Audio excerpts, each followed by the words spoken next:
So what is a Lumen print and how do we make it? Well, hello, welcome to this Fotospeed video with me, Tim Jones. Today what we're going to be looking at is Lumen printing. And exactly what is Lumen printing and how do we actually make Lumen prints? Now, bit of a change. We are actually going to put away my big Pro 1000 here. We're not actually going to be printing through like a conventional kind of digital printing or inkjet printing. We're going back to alternate process and looking at Lumen printing specifically. Right. So what is a Lumen print? Now, it's just made by using sunlight and a piece of photographic darkroom paper. Very simple. There's no chemicals involved. Now, all we do is expose our subject to light on top of the photographic paper and leave it for a period of time, a long period of time, generally up to about an hour if you're in the sun, or those times can get a little bit shorter if you've got a UV light box as well. Now, can we use the photogram technique, which is kind of putting things on top of photographic paper so it blocks the sun so we get these scenes coming through.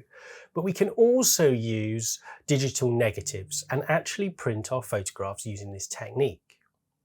Now, the problem with Lumen printing is it's not really a permanent process. We've got two choices. Once we've made our print, we can either scan it or take a picture of it and then kind of digitally fix the print, or we can actually put it through a photographic fix.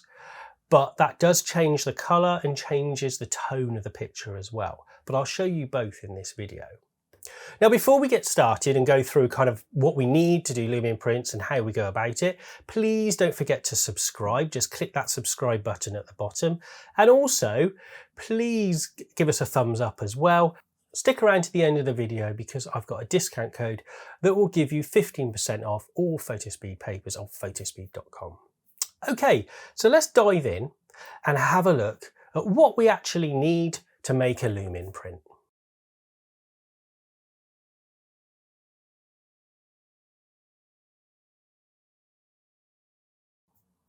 So what do we need to make Lumen prints? Really, it's quite a very simple process. All we generally need is some photographic paper. I'm using our Fotospeed RCVC paper and the Oyster because I just quite like it. I don't really like the glossy look. So I'm using A3 as well, just for video, so it's nice and big, but you can use other sizes as well. It gives you 7x5s and things as well. So you don't have to go this big. Okay, so that's the first thing we need. So let's just put that to one side. The other thing that is very useful to have and quite useful to kind of make things a little bit easier for you is a contact frame like we have here. Now, we sell these at Fotospeed and basically it is a frame with a piece of glass in that you can put your paper in and you can put your negative and everything in first, or your flowers or kind of whatever you're going to be using. And then basically you can put it down and put this in the sun and it will expose. The good thing about using one of our contact frames is you've got a little hole or kind of a viewing flap at the top here. So what you can do is you can have a look and just check your exposure. But also you can use this for cyanotypes and salt printing and agyrotypes as well. So really useful bit of kit. And like I said, I'll put a link in the description on these so you can have a look and see. And that, apart from our subject, be it a digital negative or kind of flowers or kind of an object that we're going to be using for photograms, is really all we need. There is a little bit of an optional thing, which is a fix. Now, I've got our FX30 here, but other fixes are available. I'll put a link in the description as well on this one. This is the odorless fix, so it's nice. It doesn't smell too badly either. But this will actually fix the picture for us if we wanted to kind of preserve that and have it on display. Now, the problem is when you fix it, it does change how the print looks a little bit. But we'll have a look at that later. I'm going to show you before and after the fixing process. And it's down to personal taste, to be honest, in which one you prefer. So we'll have a look at that. We'll put that to one side for the moment because what we want to do is actually get outside and actually make a Lumen print. So before we jump outside, what I want to do is I'm just going to arrange some flowers. So I'm going to do a kind of a photogram kind of technique with this. So I'm just going to put some flowers and some petals and some little bits, just some little cuttings I got from the garden, just around my contact frame. And then very simply what I'm going to do is just put the piece of photographic paper on top. And that will hopefully create me a lovely photogram to have a look at. So I'm, like I said, just going to put these kind of a bit random, not really thinking about kind of where they are and what they're doing. Perhaps I'm going to swap these around a little bit, just kind of very kind of, like I said, quite random, to be honest. Just pop them around. And then what we're going to do is we are going to get our sheet of photographic paper. Now, usually we say never take photographic paper out to put kind of in the light, but with Lumens we're breaking those rules. So we're just going to get this piece of paper and put it on the top like that, and it fits my contact frame perfectly. And then just pop the frame back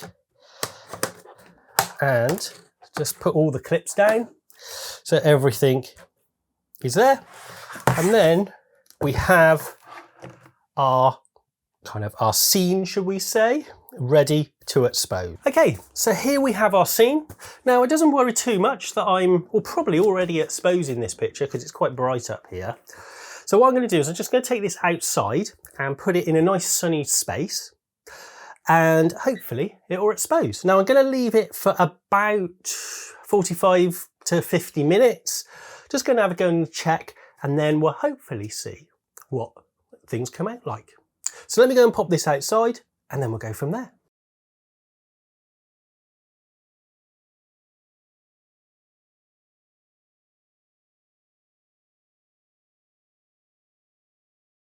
Okay, so here is the exposed print. Now, it was a really bright day today, so I actually left it for about 20 minutes. So as you can see though, around parts of the flowers you start to see this darkening and different shades coming in on the photographic paper. So actually what it's done is self-developed in the sun, which is fantastic.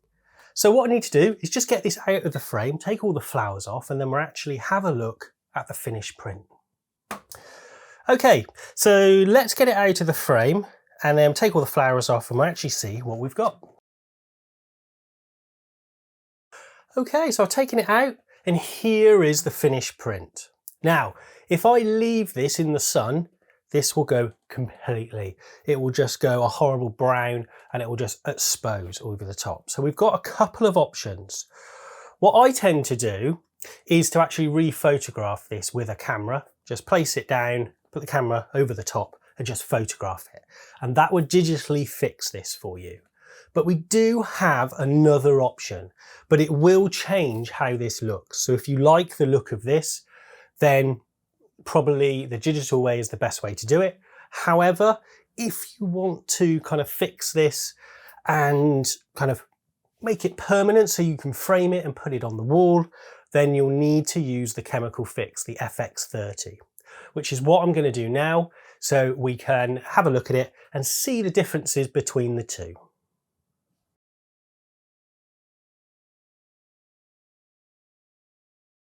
So here is the finished print, all fixed and lovely. Now, all I did for this was make up a bath of fixing solution using the FX30, put it in there for around 5 minutes, and then just give it a good wash so all the fix is off, and then we have our fix. Now, you'll see that there is a difference. It has changed. There's not so much colour in here, and it's lost a little bit of kind of the halos and things around here. So I'll put both of them up on screen and you can have a compare and see which you prefer. There is no right or wrong. So have a look, go through them and have a look and just experiment, to be honest, and see which you prefer. So of course, once you get the file into the computer, that scan or that digital file, what you can do then is, of course, you can kind of have a play with it and play with the highlights and shadows and split toning and things like that to create a desired look for you. So the opportunities with Lumen prints are endless. However, I find it quite therapeutic and quite nice, the whole process of it, of taking a sheet of paper, taking it out and exposing it. There's not really any chemicals needed if you're going to rephotograph it or scan it. like I said, only a fix at the end just to fix it and make it permanent. So it is a lovely process and something you can do at home. Like I said before, all you need is darkroom paper, some objects as well. Now, you can use digital negatives as well, so experiment with that. Now, instead of putting the things on top of the paper, you just put your digital negative and expose it. So a really versatile technique, and you can create some beautiful kind of prints coming off the printer. So I hope that's been useful, and I hope it's given you something to play, because as you can tell, it's absolutely boiling today. The sun is out. So I thought we don't want to be stuck inside using our digital prints and kind of printing in that way. We want to get out and make some lovely sun prints and some Lumen prints, and to actually look at the alternate process. Now, we do have a whole month dedicated to alternate processes coming up. So we will look at the cyanotype, the salt printing, the Lumen printing, and the agarite printing. So please stay tuned for that. It's going to be fantastic. Also, don't forget to subscribe to the YouTube channel if you haven't already. Also, if you wanted some discount on some papers and things to try out Lumen prints, or to just do some more digital printing, use the voucher code FSYouTube15, and this will give you 15% off Fotospeed papers at photospeed.com. So until next time, have an amazing week, and I will see you next Thursday. So until then, bye bye.